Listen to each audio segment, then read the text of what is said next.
What's up, everyone? Welcome to the Metalcore Nerds podcast. I'm your host, Sean Mott. Today we have one of my best friends in the music industry, in the world, Daniel Defonce. Today's going to be a little bit different. We're not going to nerd out about anything nerd-related. We're going to nerd out about metalcore, and more so his journey as a booking agent and in the music industry, because I feel like not a lot of people know about it, and it's pretty cool. And we're doing it different this week because Sam had this idea. I was like, I really want to have Defonce on, but I don't know what to talk about. He's not really into nerd stuff like I am. She was like, just talk about metalcore. And I was like, wow, it's a really good idea. And she was just like, yeah, I'm your producer. It's fine. Before we get into that conversation, I'm going to go over a few news topics. Sony's Morbius has been moved to 2021, along with a few other Sony properties. It has delayed the untitled Sony Spider-Man movie that was supposed to come out in 2021 indefinitely. Lock and Key, the Netflix series based on the graphic novel, got renewed for a second season. The first season is streaming now. Watch it if you're into the coming-of-age Netflix TV shows. It's very similar to Stranger Things. And Adult Swim announced that Rick and Morty is coming back May 3rd. So that's something to look forward to. And with that, let's get into this chat with Daniel Defonce.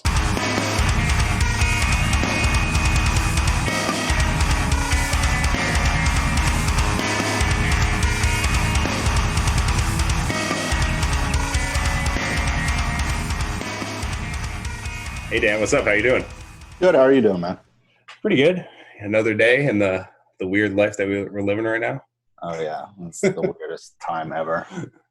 Yeah. How is it affecting you? Obviously pretty huge.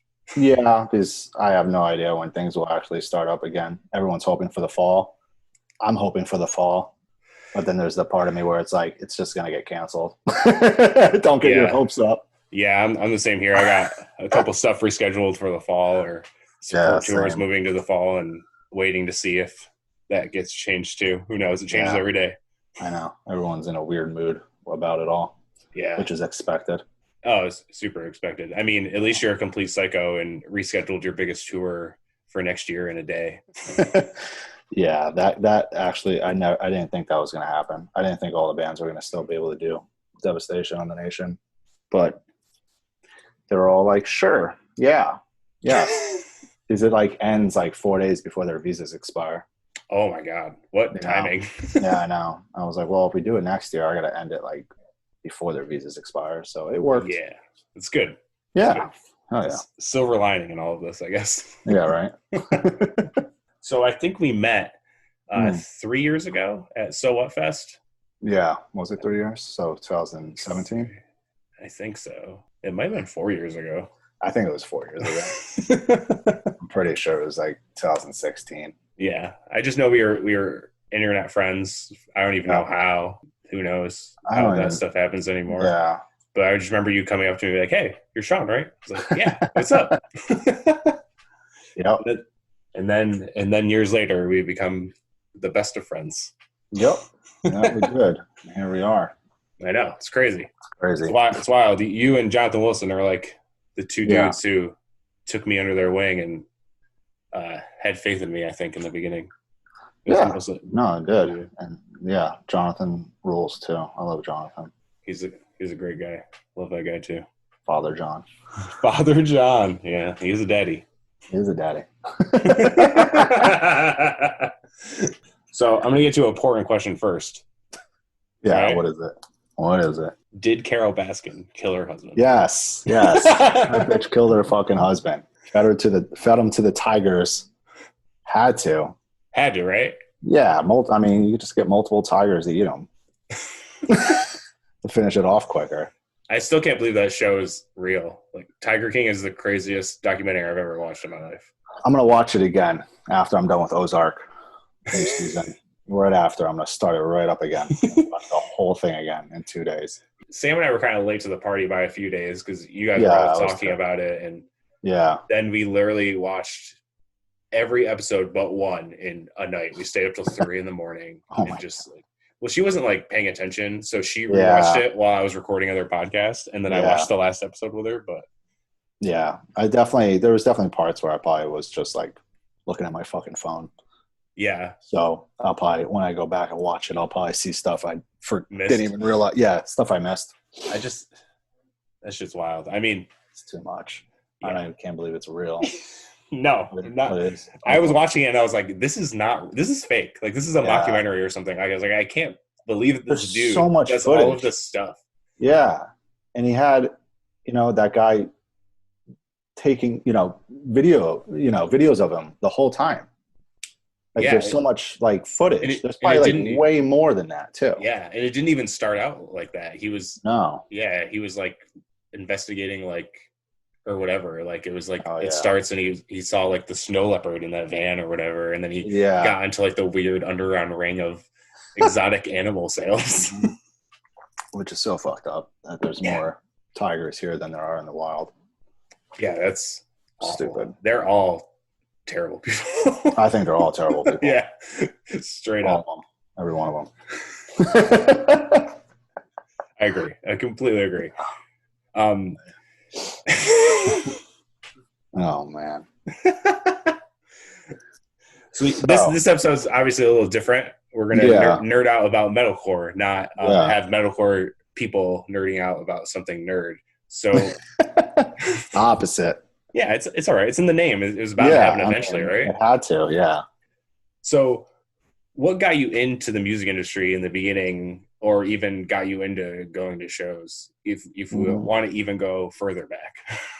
I mean, it got me going to shows was I think my first show ever was I think it was Static X, and then there was Non-Point, and then I went from that to like Slipknot, Korn to. Then I went to a Hatebreed, Converge, Shadows Fall, Poison the Well, From All the Ashes, Most Precious Blood show. Wow. It was so stacked at the Chance in Poughkeepsie, New York, where I'm from. And I didn't even know any of the bands besides Hatebreed.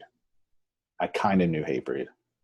And then I discovered everyone else there. And it just went from there. And then I started playing guitar. Then I started a metalcore band. No, sorry. I started a band. It was like a screamo band. Hell yeah. Kind of metalcore-ish. And then I did that for like 2 years or something. And then I quit, and then I joined this other band that just started like maybe like a year before called Bless the Fall In. Not Bless the Fall. Yes. Which was straight up. I know you had to enunciate that because I make fun of you for it all the time. I know. Oh, I didn't make the name. I joined. Oh yeah, I know. Joined that, and that sounded like the EP they did. Sounded like right before I joined, they were about to release this EP, and it was just straight up As I Lay Dying. Like straight up As I Lay Dying. I feel like just riffs and singing voices. Yeah. Not like there was actually no singing, but it was like As I Lay Dying meets. I don't know what else. I don't know.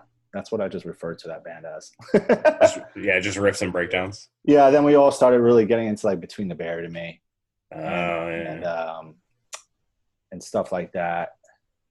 And we started to write better metalcore music. And then I think we just went too far out there with it, and then I just kind of got tired of being in that band, and then I quit it.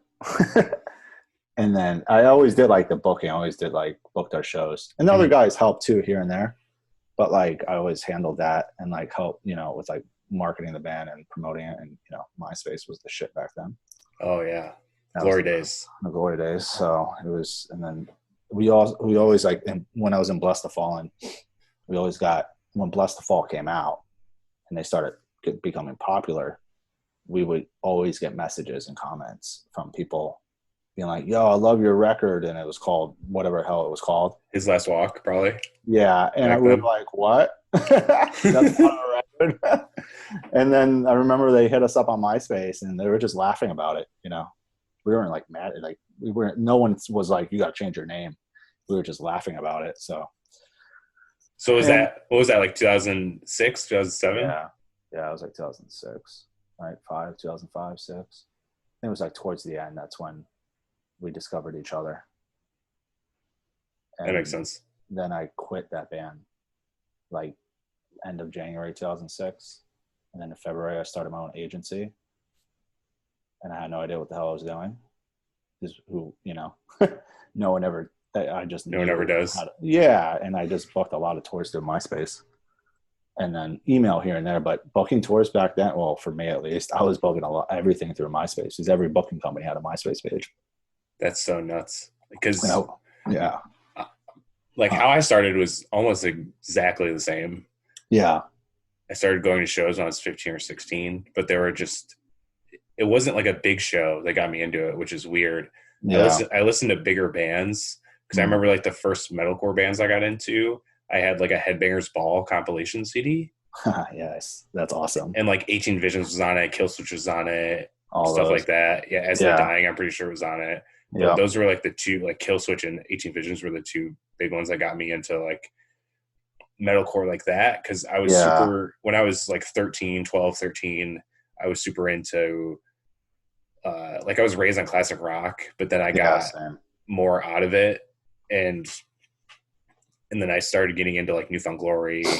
And then the first quote, because I listened to like Blink-182, so like Blink-182 or New Found Glory, it's like a progressive step. And then I got into like Fall Out Boy, and then Census Fail, Silverstein, stuff like that. Those were like the heavier bands I listened to at the time, other than like Metallica or whatever. Yeah. And then I was super into Bayside and Take Back Sunday, and they were on Victory at the time in the early 2000s, and they used to come with the compilation CDs, and I think one had Atreyu on it, which was another one that was like, I'm starting to get into more heavier stuff. Way into Atreyu. Yeah, and I used to like Fuse and MTV were like a thing, and they put on new music, so I was super into all like the pop punk or screamo bands. And I would watch these because they played the videos on them. Yeah. And they started showing heavier stuff. And then that's how I don't know even why I bought the Headbangers Ball thing. I just think I just bought it because I thought it was cool. Probably. And that's how I got into like all the heavier metalcore bands. And when I started playing in bands, it was at the end of MySpace. Like, it was barely a thing. It was still a thing, but it was on its way out towards the end. For sure. Yeah. When I was super into MySpace, I just started playing guitar and I was not good enough to be in a band. Yeah. I think I was in a screamo band too, but we never recorded anything, which sucks because we were like sick. Really? But, I mean, at least I thought it was sick back then. Maybe we weren't, but it was like cool because we were all into like Alisana and like Blessed to Fall. As funny as that is, and like a Day to Remember. Like when I was 16, we saw those bands together. It was Alisana, Blessed to Fall, but it was Blessed to Fall like back in the day because I'm sure a lot of people know the dude who sings in Escape to Fate now used to be in Blessed to Fall back in the day. So he was still in it. And then A Day to Remember opened.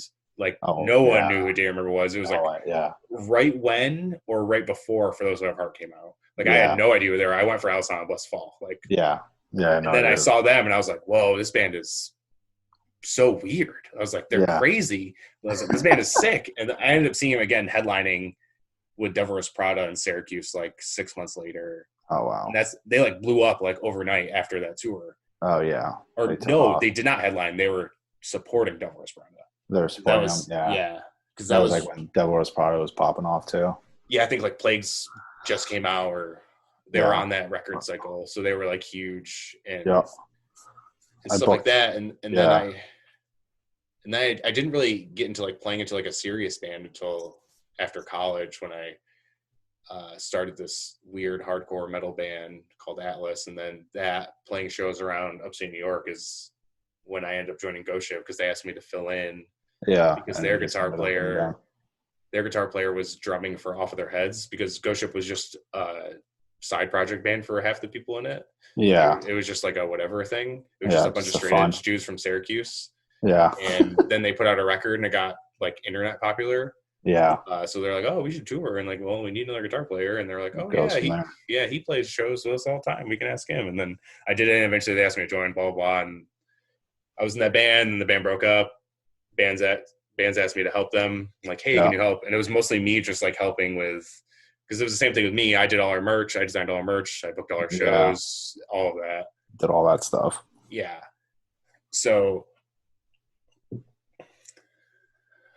So everyone after the band ended were like, hey, can you like help us out with stuff? And I was like, I can try. So I was, like designing all the graphics for their releases or their social media, to make them look like more legit and be like, you should do this, don't do this, play this show, don't play that show. And then and then I would start to like try and get them booking agents, but the booking agents were terrible. So they were just like, hey, a can you lot just, of those. yeah, can you just book the dates? And I was like, I'll try. I was like, I know some people from when I booked Ghost Ship, but like, Yeah. I guess we'll see. And then it just ended up happening. And then I started my own agency, didn't really know what I was doing either. No fucking clue. And then I ended up just getting picked up by more legit agencies until you brought me along with you. Hell yeah. And now I'm here. Well, Now kind we're of here. I love how like it started off great this year, then it's like, oh shit. Pretty much. I was like, this year's going pretty well. I was like, I had a really good feeling about it. And then everything's like, no, guess not. Here's a virus. Have this. Stay inside. Can't leave now. Yeah, exactly. But, so, and I did touch on some bands that got me into metalcore. Do you remember, like, was it that show that like got you super into metalcore, or was there a certain band after that? One? Yeah. From that show, I got really into Converge because they were just the most insane thing I've ever heard in my life. Jane Doe was out. So it was just like, what the fuck is going on stage? And it just blew me away. From On the Ashes really caught me. Poison the Well really caught everyone there. Like Most Precious Blood took me a little bit to get into. I never got like way into them, but I do like that band. And Shadows Fall. It was nuts. Yeah. And then I found the Hellfest DVD. Hellfest 2000 or some shit. I forget what year it was. And then 18 Visions, Every Time I Die. Then I got way into Trust Kill Records, Ferret music bands, Solid State bands. Anything. I would go to FYE and they had listening stations. So I'd go I remember that. Yeah. And then anything like, in the metal section should I be looking. Anything that had like cool art or, oh, they're on Solid State. Oh, this is a Trust Kill band or a Ferret band, And then I would listen to it. But then I would walk across to Best Buy and see if they had it for cheaper, which most of the time Best Buy had CDs for cheaper than FYE. So I'd listen to a little bit at and then walk over. Just walk to fucking Best Buy and get it for cheaper. Oh, yeah, I did that a lot. That was the best. It's wild. FYE is still a thing here. There's I think there's a couple here. Yeah, there's a very few still in like the US, but Utica, New York has one. Yeah. Did we go to it? We probably did. We went to the mall, so we probably did go. There's not many places to go in that mall, so no. It's small. Yeah. And I also like booked shows in Poughkeepsie at the Chance, Club Crown, Loft, the Polish Club a couple times, which is down the street from the Chance. Booked at this Elks Lodge in Peekskill, New York. With my friend, his father was a member there, so we got the Elks Lodge for free. We just donated money to him, just like depending on what we made. We give him like a few $100.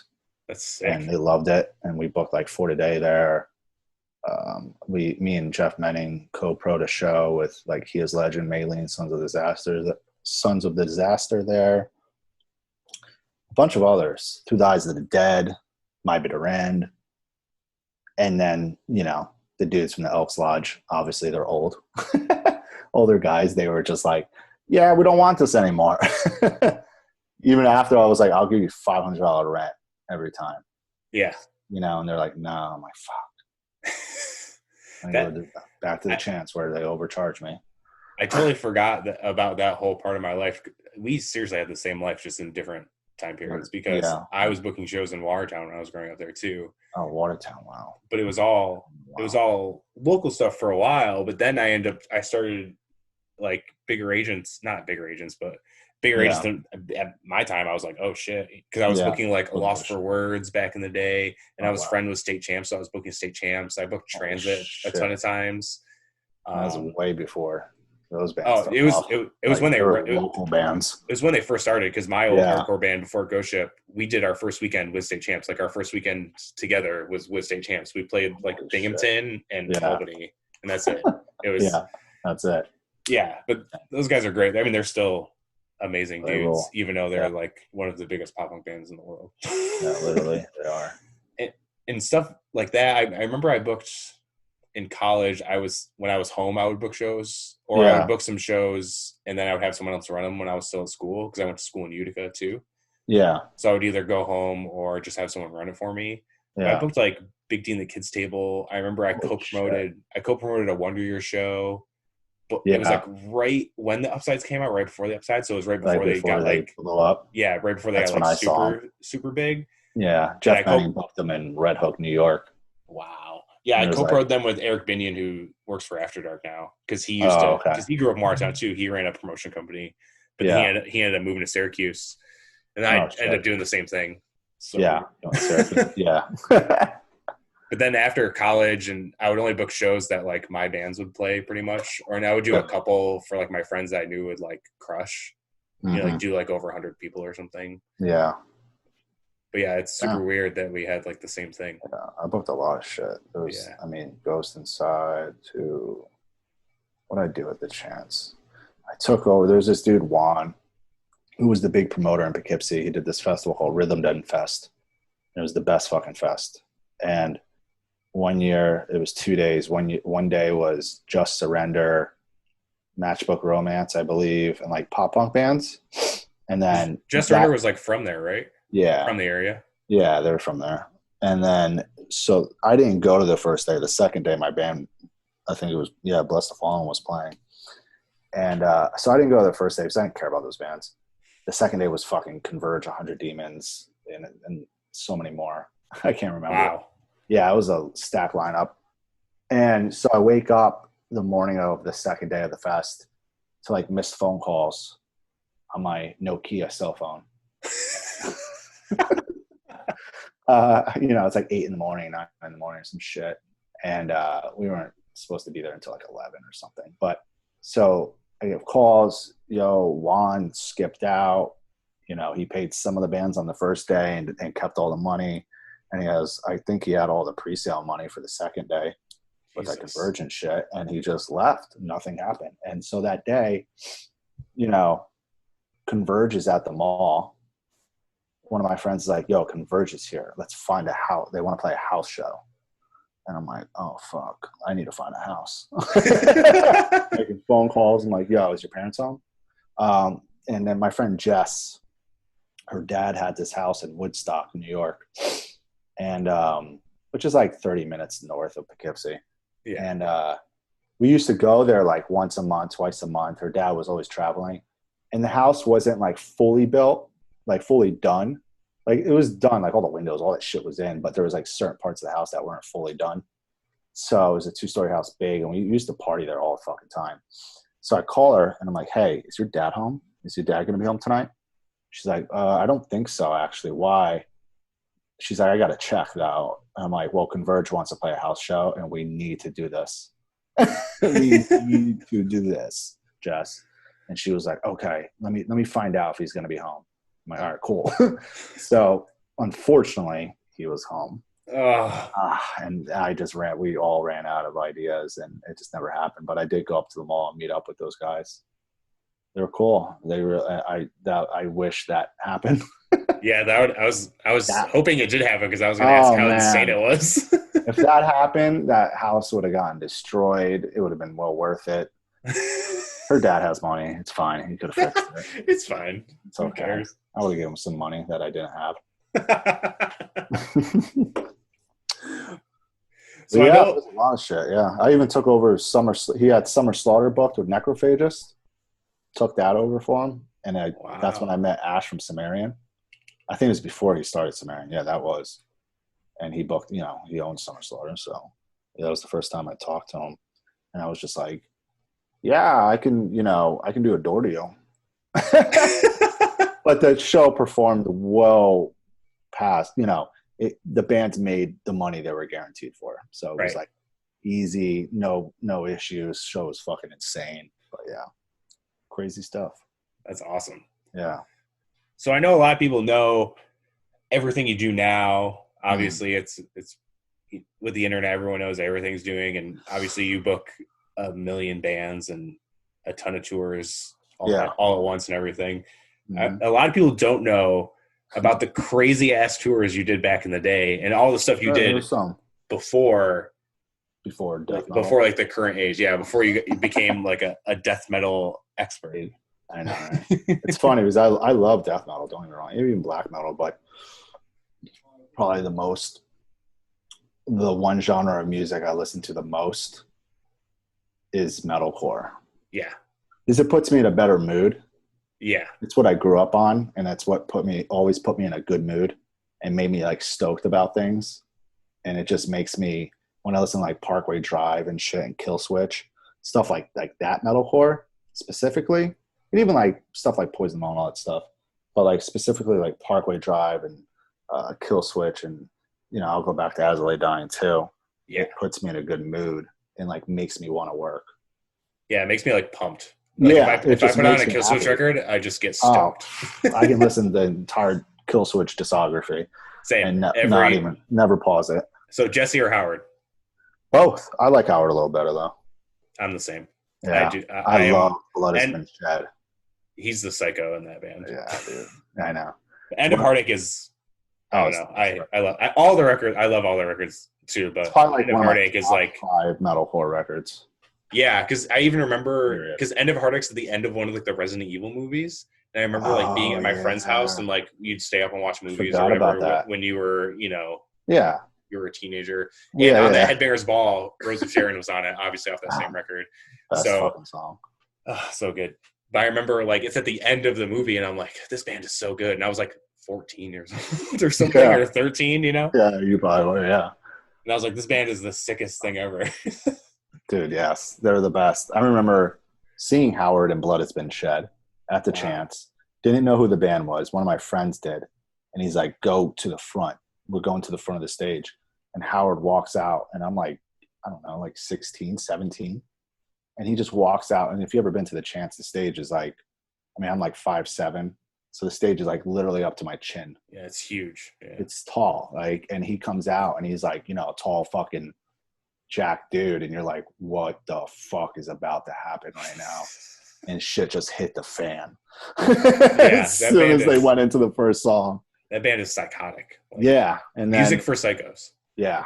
And then when he joined Kill Switch, I was like, holy shit. So I used to listen, I started listening to Kill Switch when Jesse was in it. Yeah. And then when Howard joined, I was like, what? And then End of Heartache came out, I was like, holy crap. Yeah, you can do this. Like, you can like this. He's kind of sung in Blood Has Been Shed, but not like Kill Switch. No, not like Kill Switch. But yeah, so I guess there are some tours back in the day that I did that are crazy to look back on.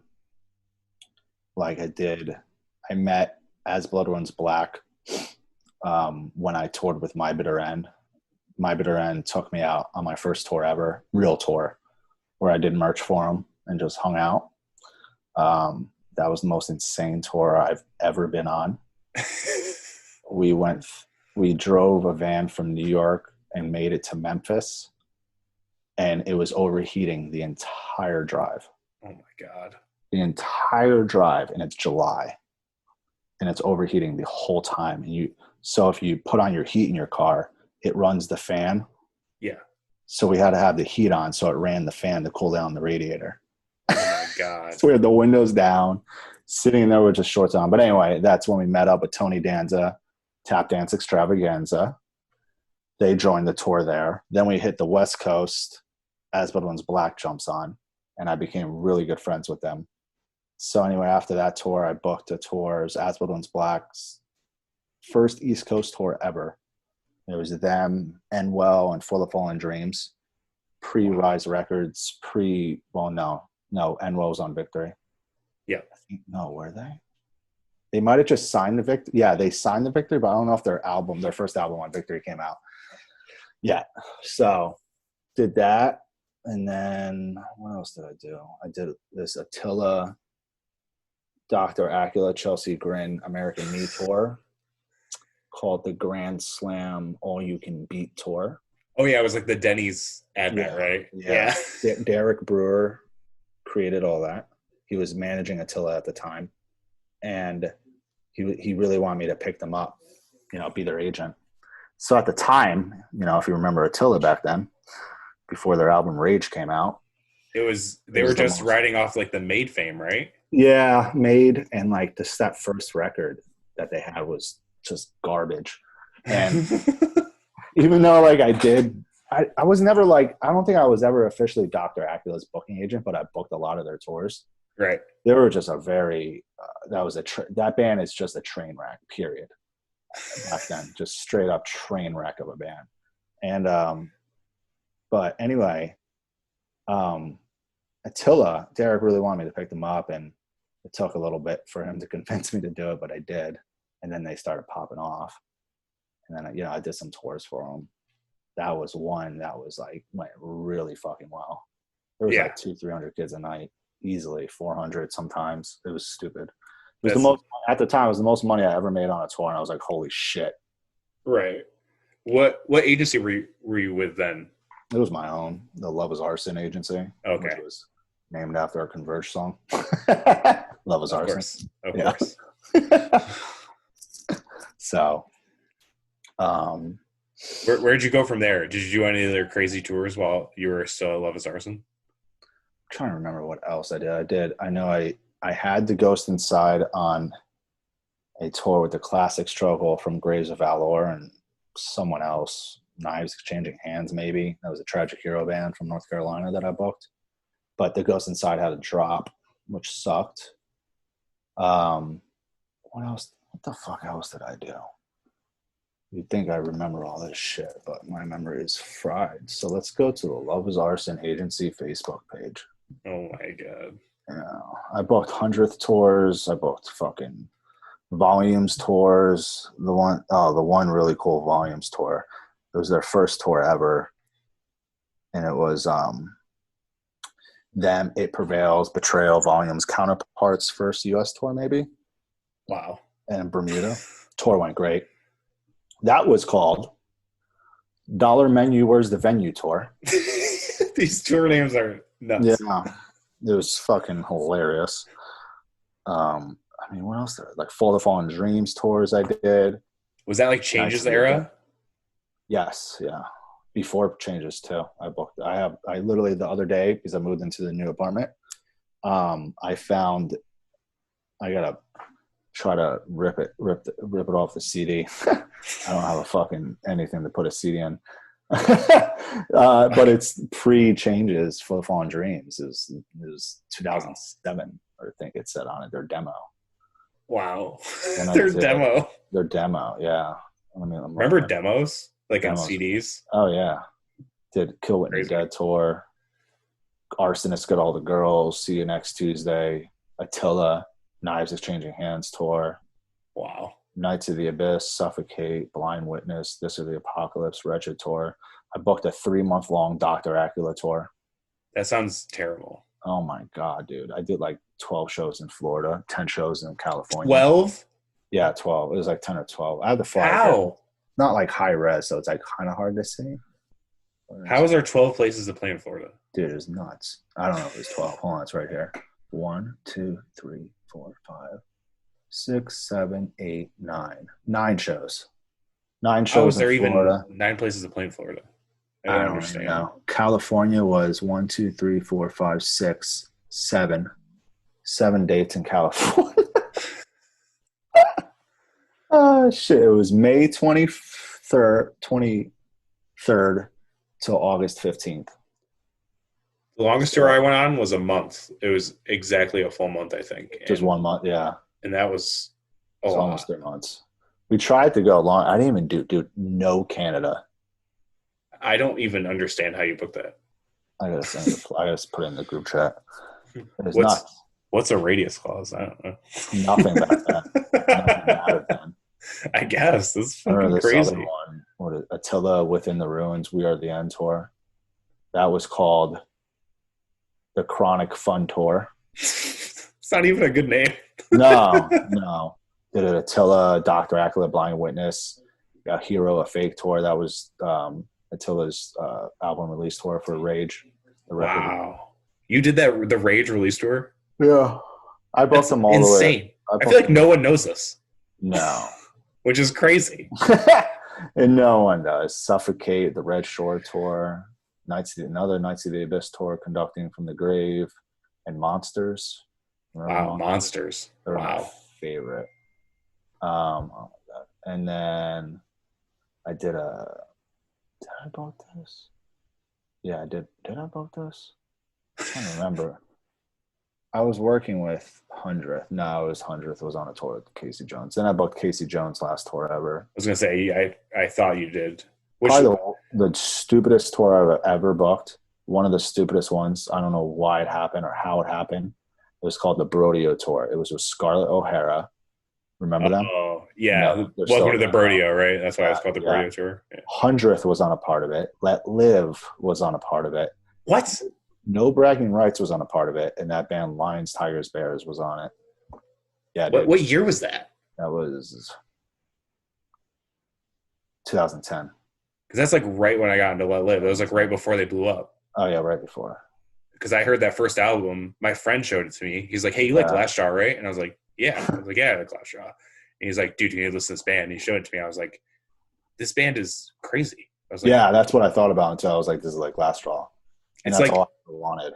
it's a weird. It's like a mixture. If you took both Daryl Palumbo bands, if you mix Glassjaw and Yes. Helmatica in one, it's Put it literally together. Let Live. Like that's that band. And the dudes, I played with them a bunch. He used to shout out my old band when he'd play Really? upstate New York, which was the craziest thing to me.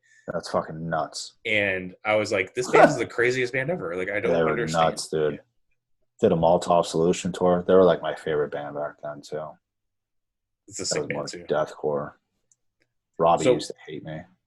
Is this when you worked at Media Scare too, or is it prior? Yeah, so at Media Scare, when I started at Media Scare, which was it was fall 2009. Mm-hmm. I think when I was there, that was when I booked during that time. Yeah, I booked like a For the Fallen Dreams American Me tour, and that's when I was booking Attila at the time. Yeah. Suffocate, The Red Shore, and Hell Followed With, Knights of the Abyss, Dr. Acula, Blind Witness. I was working with all those bands. 100th, Betrayal, It Prevails, Volumes, Bermuda. I had counterparts on the tour. I was never their agent though. So do you still have your own agency but worked at Media Scare too? Yeah, I was just doing both. Gotcha. Because for a lot of people who don't know what Media Scare is, because I feel like a lot of people forgot, they obviously launched the Ghost Aside, Volumes, Betrayal, Black, 100th. Yeah. The list goes on. But yeah, As Bottoms Black was a big one then. Adalia was on it. Obviously, it didn't really launch them because that band never got what they deserved ever. But no, Adalia was the best band. They should have been Ghost Inside big. Yeah, they should have got Volumes big. And I will always say that about that band. Sometimes it just doesn't happen. Yeah. Which sucks. But that's how it is. Yeah. So Media Scare, how'd that happen? Yeah. Let's just dive into that. This is the crazy story where you moved to California, right? Yeah. So I flew out. Dive into that one. So Ash Abelston from Sumerian called me one day, and he was an agent too. He had his label and was still starting off, and he was working for TKO, the agency Jonathan works for. So anyway, he calls me and he's like, I think it was like out of the blue, he calls me and he's like, "Hey, it's Ash Abelston." I'm like, "Oh, hey, what's up, man?" And he was just like, "I want to meet you. Can you fly out to LA sometime soon and we can hang out and stuff? I want to talk to you about some things. You and I started out the same way, independent. No one told us how to do this, be an agent." Yeah. And, we were talking about it. So I was just like, "Yeah, sure." He's like, "All right, well, look at plane tickets, find one that you can afford and come out." So I found one, and then I flew out like a week later. And at that time, I knew Baron from Media Scare Records because I was booking Suffocate. I was booking 100. I was booking some Media Scare bands. So Baron was like, "Just stay with me while you're out here. Stay at my studio." So in North Hollywood, he had 2 studios in the same lot. He had one studio. They were next to each other. It was a house. And then behind the house was Studio B, which is a smaller studio. Mm-hmm. And next to it was not a house. It was just a building. That was Studio A, and it was a bigger studio. Dude, he had all the best gear, all the best shit there. So I stayed there. And then I met with Ash the day after I flew in at his office in LA. And we sat down, started talking, and then it got into like the conversation of like, from your roster of bands, what bands would you keep? if I were to bring you in. So I told him, and like at the time, it was like the world we knew. I was booking. I was booking. Oh, wow. Trying to think who else. I think it was like Blind Witness. Oh, man, it's hard to remember all the way back then, 11 years ago. Some other bands, I think 100th I was booking, Betrayal, and I don't know who else. So anyway, and I remember he was like, he said name 5 bands, and then he started adding bands too. He's like, I like this band too. You should keep them. And I was like, oh, okay, cool. So everything went well. Then the next day we met up at this festival. I forget what the hell it was called. It was kind of like in the mountains out in fucking LA or somewhere in California. I forget, like LA area. Could have been Orange County. I don't remember. As I Lay Dying played. I think some Sumerian bands played. Yeah. So we met up there. I think that's when I met Sean Keith when he was at Sumerian. You know, he's at Sharp Tone now.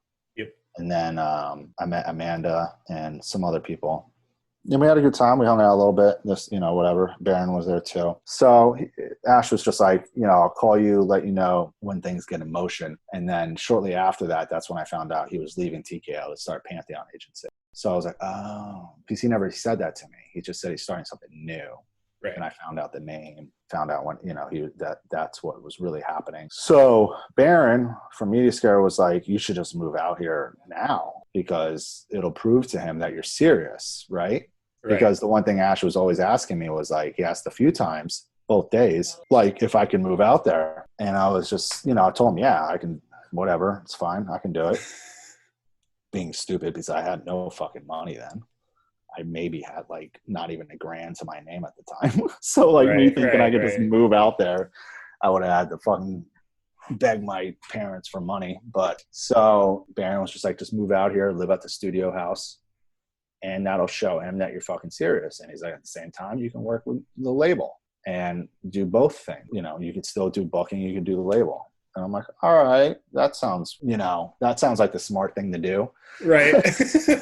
Because that you would think right at the time, like, oh, this will prove to him, this bigger agent, right? Like, I'm fucking serious. So I did it. I moved out there a month and a half after that meeting. And I was like, I'm here. And Ash was like, he was surprised by it. And then January rolls around and then he announces Pantheon Agency. And I hit him up. And I'm like, hey, I just wanted to see what's going on. I'd still love to work with you. And he's like, yeah, I just don't have like the money or whatever to bring you in and this and that. And even at the time, I was like, I don't care. I'm like, I'll just work off commission and give you half of it or some shit. Whatever. And it just never happened. And I kind of held a grudge against them because of that, because it was just like, what the fuck? Like, why not? Right. And I think it all really boiled down to me working with Baron. They're friends with, they're probably, you know, at the time, I love Baron, I do. And I haven't seen him in so long, but I know that if we hung out right now, we'd have a great time because he was always fun to be with. He definitely cared about you. But when it came to business, he just wasn't that great with it. And I'm not sure if he'd admit to that now, but he knows this. He knows in the back of his head. So anyway, I was at Mediascare. I stayed there from Halloween 2009. Then I quit the label June 2010.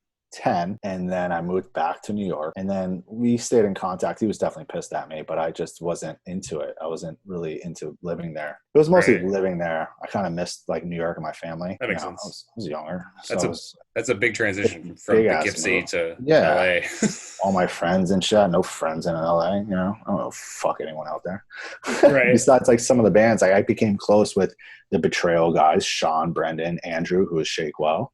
And their old drummer, you know, the drummer, Volumes dudes, you know, when bands were like in town recording at the Mediascare studio, like Ghost Inside did, I would always hang out with them, 100th and stuff. We'd always hang out. And those were like my friends. I didn't really have any real friends in LA. I never met anyone else. So then I just moved back to New York, right?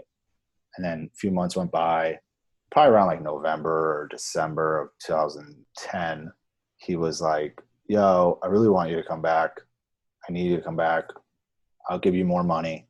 You can live in my guest house, which was in a very nicer place than North Hollywood. North Hollywood, where the studio is, man. Oh my God, dude. Every night there was choppers flying above. Oh my God. The neighborhood across the street on the other side of us, just gangs everywhere. Jesus. I never like had any issues, but I remember one time at the studio, I forget who, it was me, Baron, I think Betrayal was there, Endwell was recording their record, and all these choppers come across. I'm like, holy, because we're hanging out outside and shit, eating, drinking, smoking, whatever.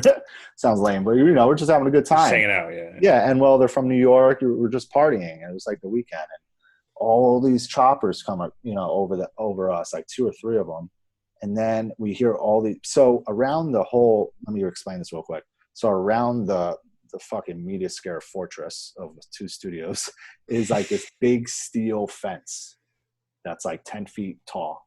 Steel, you can't see outside of it. You need a code to get in. And right. I mean, that's what he really needed to have, though, because it's in North Hollywood. It's not in a good area. And there's like thousands of dollars of equipment back here. I mean, like, whatever. So I, open the front door to the gate, and it hits a car. There's a cop car just blocking the front door, and it hits it. And the cop is like right there and sees that I opened the door, and he has a shotgun in his hand. And he was just like, get the fuck back inside. And we're like, oh shit. So we stood on top of one of the tables that we had out there, and there's like probably 10 cop cars. They all have their guns drawn at this dude and a woman at the taco shop next to us. Yeah. What the fuck? It was like this huge thing. I think he was like, had a gun to the woman. I could be wrong. It was so long ago.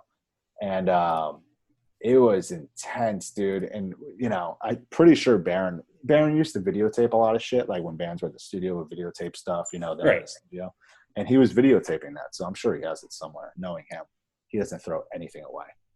That's fucking insane. That's crazy shit. But so I moved back, lived in his guest house, which was way nicer. I didn't have to drive back out to LA because when I moved out there, I drove there. Oh my God. And then when I quit the first time, I drove back to New York by myself, 3 days there and back. Insane. So when I moved back out there, he had this extra car. He was just like, you pay the insurance, which was cheap. It was like $50. It was under his like mom's name.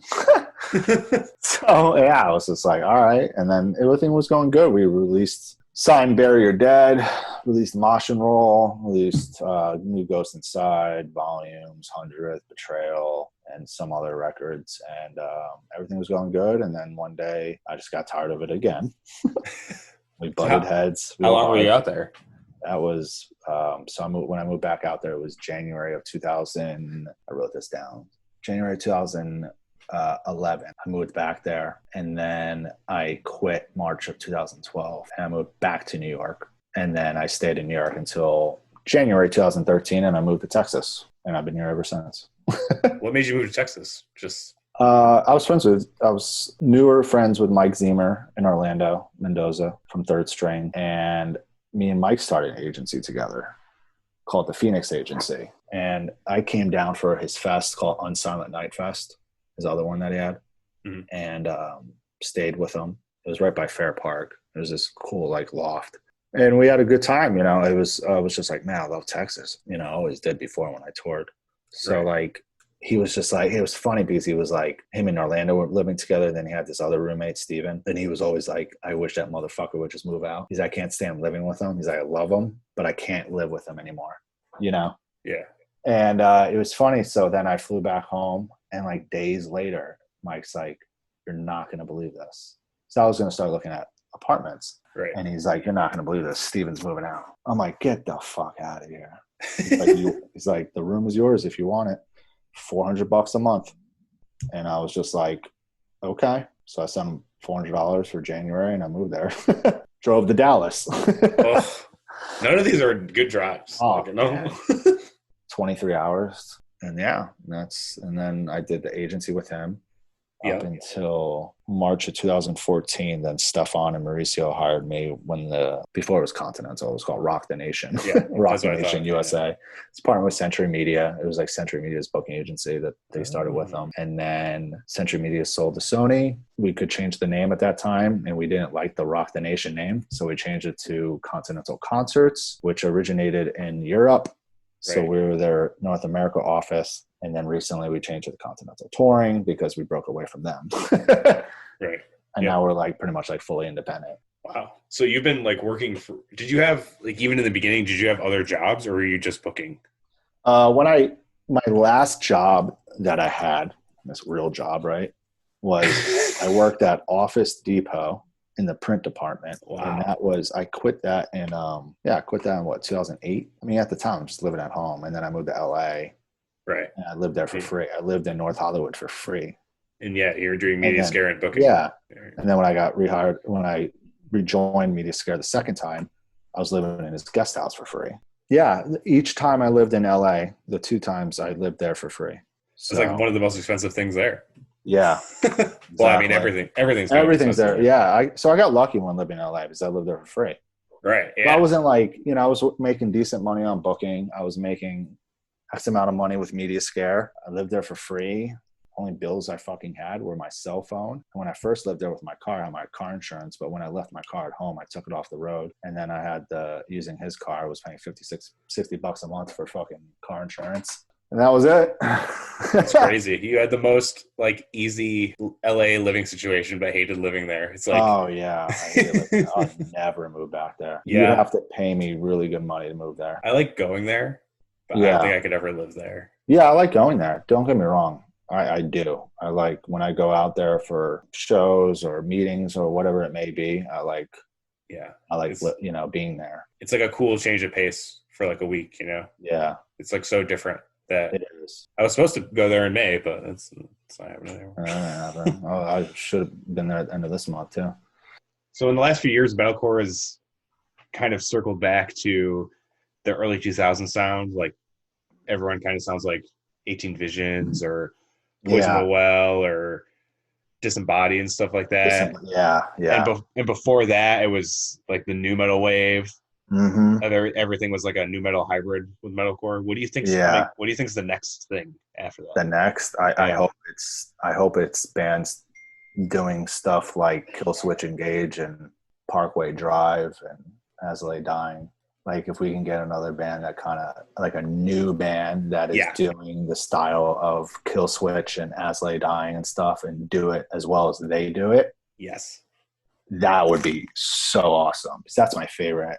Same. That's exactly by far. That's exactly what I was going to say too. I think that's the way of like. I think it will riffs, huge chord. I mean, huge choruses has kind of stayed.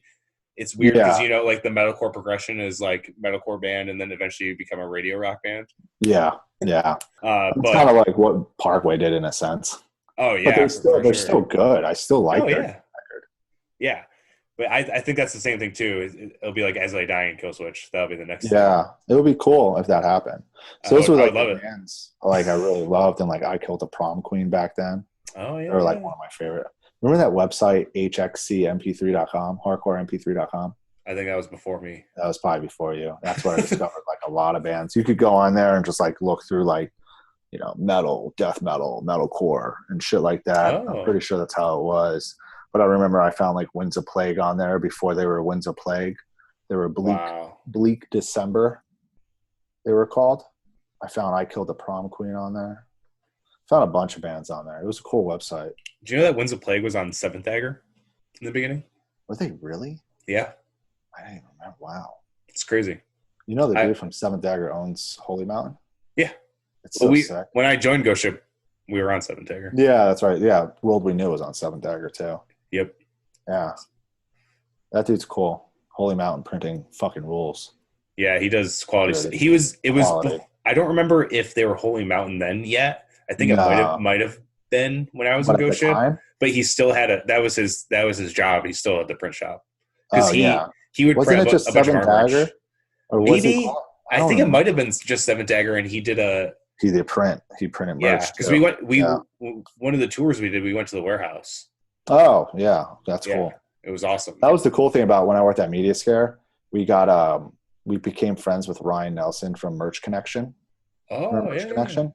So, and we started doing like all our pre-orders through him. Through them, yeah. Right. So like we would go down and like twice a week we would drive like an hour and a half to go hang out with him at the warehouse. And every time Ryan was like, "Yeah, man, you want a couple shirts? Go grab something." It's like that's what happened with him. He's like, "Yeah, whatever you want," and I'm like, "Go grab it." Don't tell me that. At the time, I'm like, Ryan, remember the first time we went down to Merch Connection? It was like me, Baron, the guys from Betrayal. Betrayal always hung out. We always hung out all the time. And Ryan was just like, yeah, guys, go to town. Just let us know what you're getting so we can mark it down, you know? Right. But it was just like, I remember leaving there the first time with like fucking 30 different shirts. That's crazy. I was like, I'm set, man. I don't need to buy clothes here either. I don't need to pay rent. I don't need to buy clothes. Living the LA dream. That Like, was you, man. Oh man.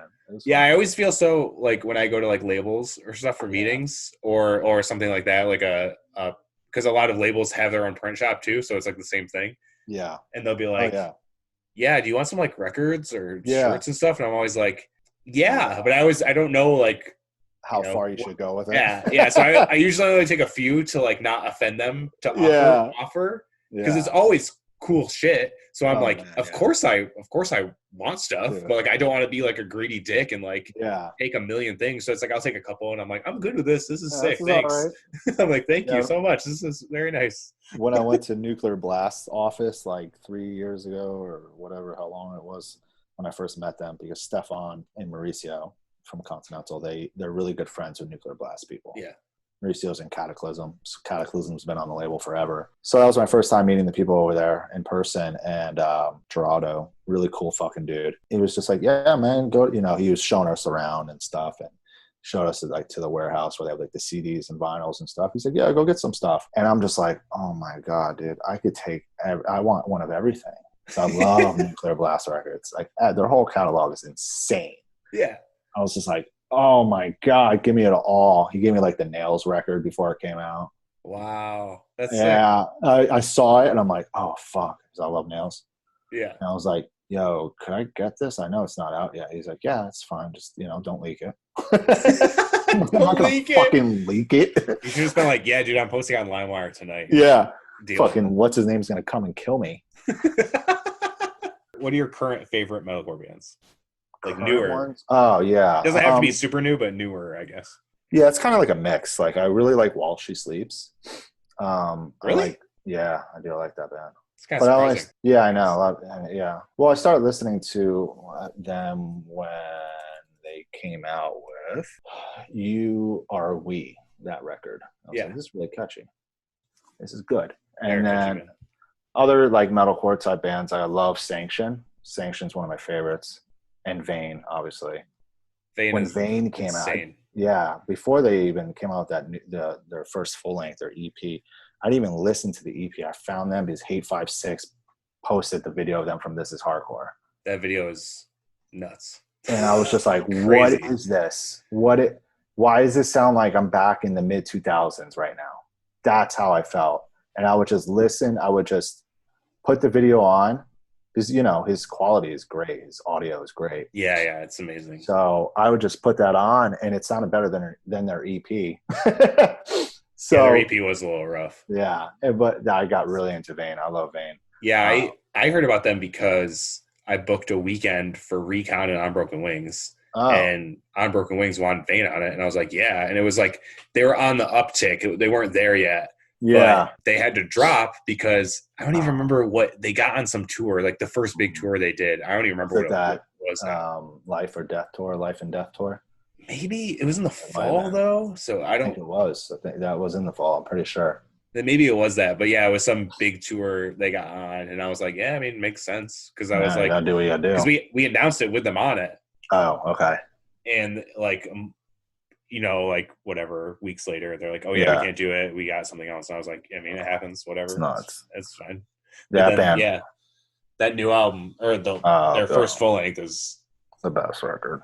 Crazy. I remember like people like, posting when it came out. They're like dudes in bands were like, yo, save some riffs for us. And I was always laughed. I always remembered that. And I'm like, yeah, I mean, that record's full of like insane riffs. Yeah, they're like, cool, thanks for putting that out. And anything we put out doesn't matter anymore. That's cool. Thanks. And like Sanction, I love Sanction a lot. Great band.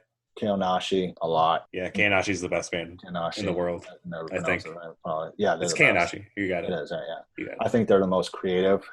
They're the one, they really remind me of like a mix of like screamo and metalcore from like back when I was Yeah. growing up. Yeah, they're like the craziest mix of like I always say it's like the early 2000s mixed with like a prog metal band. Yeah, I mean it's And literally that's they're so talented. yeah, Period. they're so good. Like I don't understand how they Better write that explode. music. Yeah, I don't get it. Well, I don't get how it happens. They're on a really sick tour that I can't talk about that you know about. Oh yeah. But it's scheduled for the summer, so I don't really know. And it's still supposed to be in the summer, so here we go. More fucking tours that are gonna go away. We'll see if it happens. I don't know. Because I'm guessing it would probably announce pretty soon. Yeah. At least May latest, but I don't know. But they are. I've heard the instrumental, like pre-pro stuff. Yeah, the new record, and it's insane. It's like the EP on steroids. It's They take their crazier shit and make it crazier, pretty much. So I can't wait to hear that done, which should be soon. I think they only had a couple things to finish up. I can't wait for the new Wrist Meets Razor record. Oh yeah, very cool like band. That band a lot. I can't wait to see whatever Static Dress releases because they have 2 songs out and they're literally one of my favorite bands. There is also there's this other band called I can't remember the name. It's Modern something. Modern Error. Everyone needs to listen to this band. Blew me away. Their new record, it came out last year called Lost in the Noise. I'll have to listen. Kind of like in the world of like Static Dress and that old school screamo stuff. If they're like that, then I'll probably love them. It's kind of like that last Capsize record. Oh, okay. So like The Used. Yeah, but better. Man. Yeah, I like that Capsize record a lot. Me too. I think Modern Era is better band. I did like it a lot. They did not pull that off live though. No, they didn't. Well, it was the singer did not pull it off live. No, he didn't. I was like, I remember listening to it, and I was like, because I always liked Capsize, but that stuff is like my shit. Like metalcore and early 2000s, like screamo like that, or like I love that shit. Yeah, that is my shit to a T. And I remember hearing, I was like, oh, so sick. I can't wait to see him live again because I saw him a couple times before that record came out. Yeah, I did too. I didn't really like the earlier stuff though. It didn't catch me like that record did. No, it was good, but that last record was awesome. Yeah. So like that, Wrist Meets Razor. I love Varials. I like Spite. Knock Loose. The new Varials is. If you think Knock Loose sucks, you're stupid. It's so funny though because one of the last Ghost Ship tours was with Knock Loose, and it was before. Wow. It was months after Pop Culture came out, so people knew them, but they weren't Knock Loose yet. Yeah, I booked them at Tomcats in Fort Worth, and it did like 130 people. Yeah, on a weekday. I was like, "What the fuck is happening?" Yeah, and I think that was after we did our stuff with them. Really? And because we were gonna have them come up and play our last show, but they did a West Coast tour. I don't even remember what it was. It might have been that Dahlia tour with Varials, but I don't remember. Oh yeah, that one. Yeah, it might have been that tour, but I really don't. That was a cool tour. But they were on the West Coast, so they couldn't do it. But I just remember because we played and they were so good even then. I was like, you guys are going to be massive. I know. They're like, no, we're not. And I'm like, you'll be touring with the Case Train in less than a year. And then in a year they were touring with the Case Train. So I was when I saw my Tomcats, it was just like, I was like, yep, this is it. This is the band they're going to explode and know it.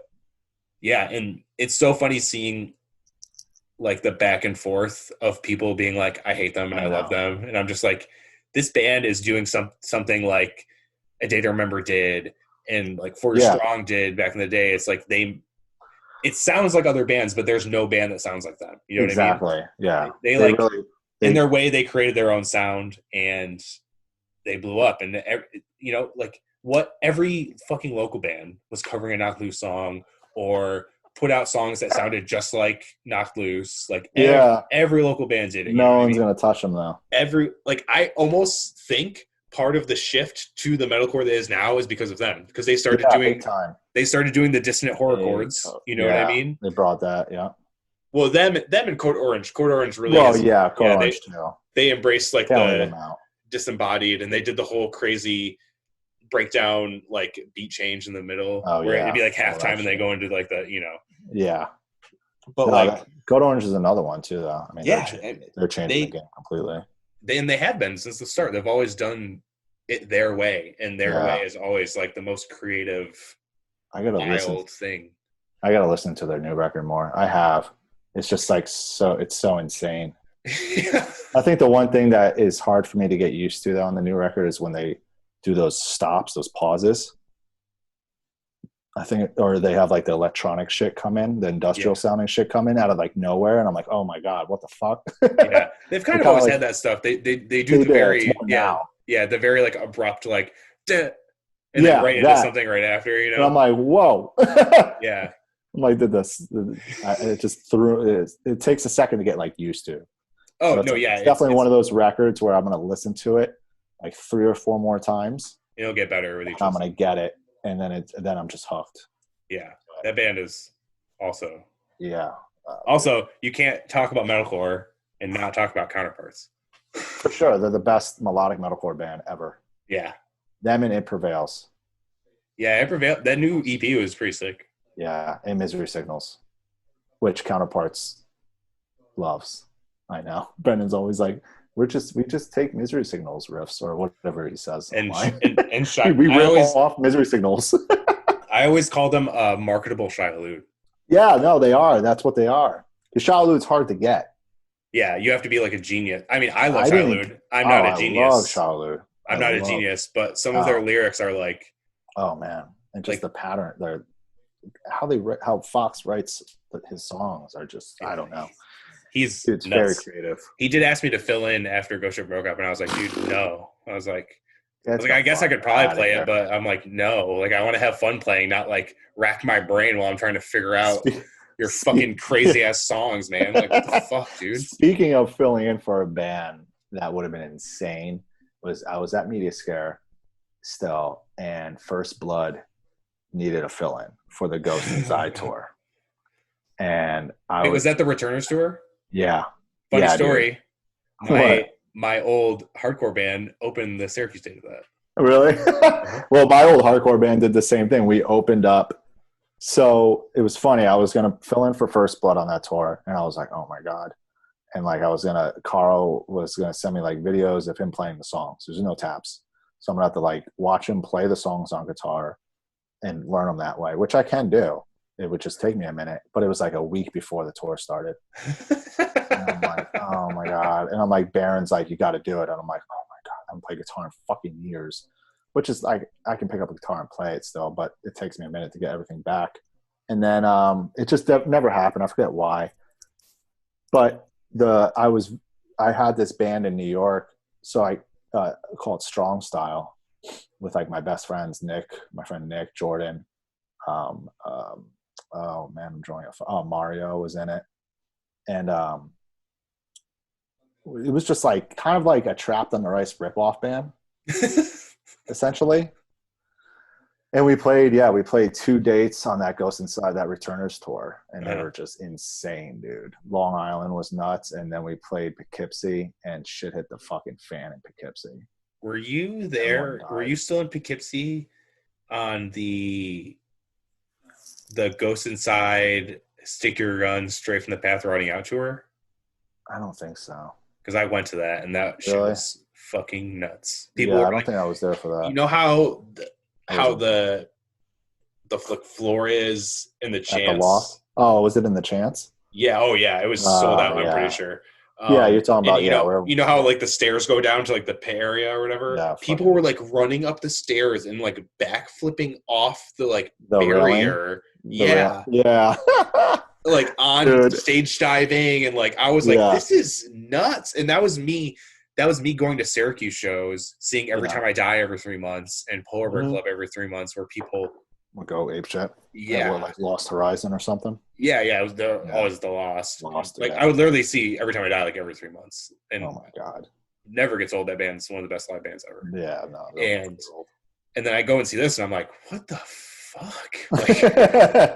Like I just remember people like straight up, like backflipping and just jumping off the barricades. Like all the security guards are trying to like keep control, but they Dude. couldn't. The Like someone stage dove, and Jesse from Stick to Your Guns grabbed the security guard. I was like, "Don't touch that dude." It was, dude. The Chance used to be the best place for shows. Like Club Crannel was downstairs, and the owner sold it, which everyone hated him for doing that. He sold it as like some fucking bar restaurant person. But when we had shows in Club Crannel, that was the best. I mean, that bar that's in the bottom. The bottom, yeah, nuts, dude. I've seen Converge in there. They had shows there. Yep, I played so many shows in that fucking room too, dude. Like it's 150 legal cap room, and we would pack 400. Oh my god! Because I went down there. 400 people in there every time. We had Dead to Fall once, and we had 500 people. Jesus Christ! Because Sam and I went there for Sold Out Fest. And it was Every Time I Die. It was that Every Time I Die Fit for a King Old Wounds tour, but like Knock Loose played. Yeah. Like Ghost Key. Jeff Manning booked that shit. Yeah. It was before he moved. Right before he moved. Yeah. I think it was the last fest he did. Show. Yeah. He booked so many. Oh, that had to be nuts. It was cool. Yeah. It was weird. Oh yeah, like Varials played upstairs. Jesus Peace played upstairs. Yeah. That's sick. It was just Left Behind played. Like everyone. Everyone all those bands played. Yeah. Poughkeepsie used to be the hot spot, and then it just died. Well, I think it was for years he would do those fests and they would do well, but he would still lose money because Ghost Ship played Eat Your Heart Out Fest. Never like how it was when I was younger. Yeah, Ghost Ship played Eat Your Heart Out Fest the same year we played Metal Fest. Like it was like the same weekend or something. And it was like the same thing. Like we played, Lionheart played, Cruel Hand played, Amir Reflections, like all that. It was stacked, and people were there, but not enough. No, not enough to make money. I think Sold Out Fest did better, but I mean the lineup was way crazier. So yeah, that lineup was sick. I remember that. The lineups were always crazier for that stuff. I know. Last topic before we get into the end. Yeah. So I think everyone knows. Sometimes you go on some Twitter rampages. Yeah, I can sometimes. Recently, you had an encounter with the band Trapped. Oh, that was funny. Which apparently they're super relevant on the streaming Pandora, they're popular on. I don't know anyone who uses that anymore. Yeah, who the fuck uses that? Trapped fans, I guess. Yeah. I guess Trump must use Pandora. He probably does. I kind of got a response from. I did. I was involved with a response because I noticed Trapped talking to Tillian from Dance Gavin Dance, and he roasted them so hard. It was amazing. Tillian roasted them, and I just chimed in and was just like, Trapped is not selling out 1,000, 2,000, 3,000 cap rooms. Like, you're not doing that. You cannot say, our streams are higher. It doesn't matter. And they're not. Yeah, and I just said that to him, and then then everyone picked, started, everyone, everyone, and then I mean, I don't know. I definitely go on some Twitter rampages sometimes. These people are just stupid. People are stupid. You're blind. They're just so I don't know. And I'm not saying that I'm like this. I'm smarter than everyone or anything like that. But so many people have no common sense. No. At all. No. They're just Well, it's fine. It's funny. I only do that on Twitter. I won't do that anywhere else. No, you did end up on a Metal Sucks article, didn't you? With Metal Sucks, Metal Injection, Loudwire. Everyone's like tagging me in it. I'm like, yo, just it's still going on though. Trap stuff is still going on, and then EJ comes out with that flyer today. Yeah, if you guys haven't seen it, it's on Metal Injection. I'm sure Lambgoat will pick it up too. Oh, Metal Sucks, not Metal Injection, but EJ Shannon, our dear friend, made this crazy joke Trap tour flyer, and if you haven't seen it, go listen to it. You'll get it, or go look at it. Go look at it. Oh yeah, it's good. Sponsored by Android and Pandora. It's great. Yep, Walmart, Squire, Keystone Light, Comcast, Shell. Marble fucking Reds. Sponsored by Trump, obviously. What is life? All right, so last section, I like to call it the Metalcore Minute. You have 1 minute 1 minute to say anything you're into, whether it's video games, movies, TV shows, anything like that. So I'm going to bring up the timer. You ready? The timer? Yeah, man. It's a minute. All right. Ready? Yeah. Go. All right. So, I mean, I guess for games right now, I'm really into Call of Duty Modern Warfare and Doom Eternal. Some shows I'm into right now. I love Ozark. I've always loved Law & Order, SVU, Chicago PD, and I fucking love Impractical Jokers. If you need something to get you in a good mood, watch Impractical Jokers. Let's watch no new movies right now that I care about. I don't know. Sometimes it's weird with movies with me. I like a lot of movies, but I don't watch as many anymore. And then some music I'm listening to right now is the new Ingested record on fucking repeat. That's not out yet, obviously. Yeah. What else am I listening to right now? Bleed From Within, another awesome metalcore band from Europe. 10 seconds. 10 seconds. And there we go. That's good. We'll leave it at that. Yeah, that's fine. Anything you want to plug? I know there's not much to plug for booking agents right now. Devastation on the merch. Nation tour. Oh, the merch. Yeah, well, Devastation on the Nation tour is happening February, March next year. Let's hope the virus is away and everyone can come to these fucking shows, because if I have to reschedule it one more time, I'm not doing it. And I will lose more fucking money than I already did. I have merch. I have 744 fucking shirts I'm selling of Devastation merch, to be exact, and I already have almost 100 orders. So if you want some, go to devastationonthenation.bigcartel.com and order some so I can get rid of these 10 boxes of fucking merch in my closet in my apartment. Yes. Oh my God, please just order more. I need to get rid of these boxes. It just eats at me. And the bill's paid, but I'm trying to pay myself back. Yeah, no, that makes sense. I don't have any income until the fall. I know. Yeah, we both I know. Where can people find you on the internet? On Instagram is, at Defonce _. And then on the Twitter, they're kind of different. It's the same thing. It's just type in Twitter Defonce. is at Defonce. 2 underscores. Oh, sorry. For some reason, it wouldn't let me just do one. I don't fucking know.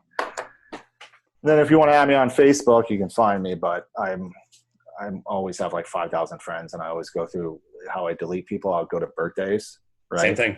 Yeah. Anyone I don't know. Yeah. I just delete them all every day. I'm like, who are you? I do the same thing. I added too many people when I was touring. Yeah. I would just add whoever. I was like, I don't know who this is, whatever. Yeah. And sometimes I want to add people that I know and work with, or, and I'm like, I can't do it. But yeah, there you go. Awesome, man. Thank you. Thank you, Sean. Of course. Cool.